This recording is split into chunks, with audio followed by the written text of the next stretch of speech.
iri jambo ry'umusaraba kubahona n'urupfu, ariko kuri twebwe abakizwa iri jambo ry'umusaraba n'ubushobozi bw'Imana.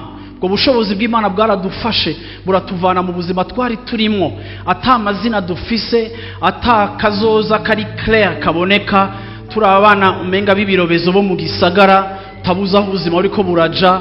No munsi mumeze uko mutaha muborewe, utaha upfukama muri toilette utera javero canke widaha kubera inzoga, ujyamo mu gitanda ukumva kiko kirazunguruka kubera waborewe.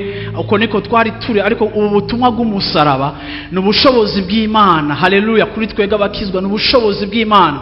Haleluya! Buzana agakiza, buzanira uwo wese yizera agakiza. Ubutumwa bw'umusaraba, ubutumwa bwa Yesu, nico gituma ubu butumwa turabuvuga, tuzobuvuga aho Yesu adushoboza kubuvuga hose, tuzobuvuga. Nimba hari ikintu ciza ca mbere kibaho kidakwiye kunyegezwa, n'ubutumwa bwiza bw'ico Yesu yakoze ku musaraba, ivyizigiro turonkera ku musaraba. Haleluya! Ukubohoka turonkera ku musaraba, amahoro turonkera ku musaraba. Haleluya! Kazoza dufise muri Kristo iyo duhuye nawe ku musaraba. Haleluya! Kubadakizwa ubu butumwa n'ubusazi nibipfu. Iyo bakuraba, iyo bakubona, iyo babona ingene uvyitaho, iyo bariko baragutelefona bakubwira ngo kameme nabo uri exagera, nabo kuvukijije usigaye ubishe ntukiryoshe, usigaye ubishe ntukiryoshe, kuko ntaco dusangira, ntaco tunywana.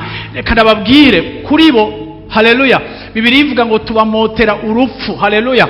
Ariko kandi tumotera ubuzima abizera. Bwana asifiwe sana.